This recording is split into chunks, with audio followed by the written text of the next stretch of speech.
people ask me why I started my mission work in Guatemala, working with the Mayan weavers and the lapidary artists. It really started with when I was teaching at a university in San Miguel de Allende, Mexico, and struggling with my Spanish.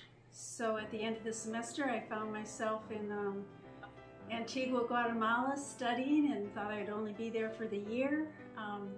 Still studying Spanish now, but I didn't realize it was the land of textiles. I mean, it's the Holy Grail. There's so many textiles there, and jadeite, and I was already working with jewelry due to the recession. I was teaching in like 2004, and so shortly after that the recession started, 2007. But for small businesses, it lasted for quite a while, and especially for people like me. I am a fiber artist and I make wall sculptures and hangings, so they're quite large items. So as I started returning to Guatemala, I decided to make smaller items. So through my Spanish teacher, I found some artists who were working with silversmithing and lapidary and cutting stones. So I started designing different beads that I wanted cut and polished, and working with whole communities, bringing in young boys who wanted to learn the trade. Lapidary work is usually with boys and men. It's more of a male profession. And older men who still did one part of the whole process and had that equipment to do that. So it helped the whole community as a whole. And with the women, I was teaching them how to design patterns and sew with serger machines and sewing machines. They do a lot of weaving, of course, and hand sewing, but machine sewing was a little more difficult, especially the pattern making for contemporary clothing. And of course, we did all this with their traditional hand-woven fabric, Caspi fabric. Ikat technique that they use, tie-dyeing the warp, and then very precisely measuring the warp so each thread is in order to create this haspe pattern. It's quite difficult to do, actually.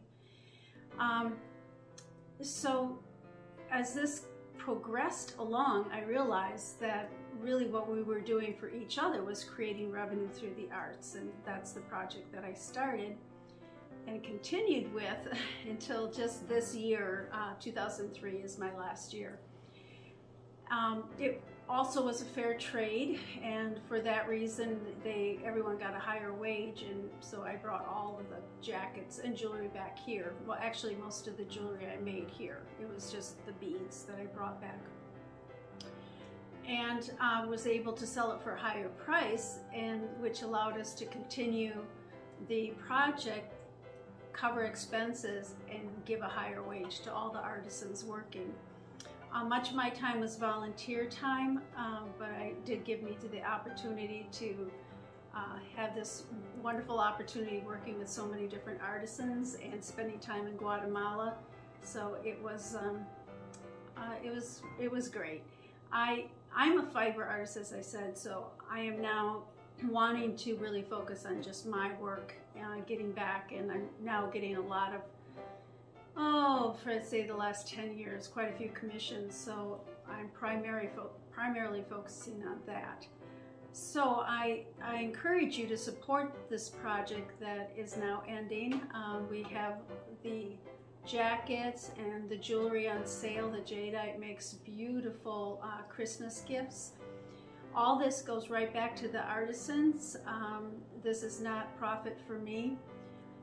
And it's limited. I'm thinking that within the next year we should be able to sell the remaining inventory. I'm not planning on repeating any clothing or jewelry in any form. I'm just going to focus on my commissioned work with my fiber wall sculptures, which you can see online at interfibers.com. So thank you for the opportunity to broadcast this, and hopefully you can support the Mayan weavers and artisans of Guatemala. Thank you. Bye.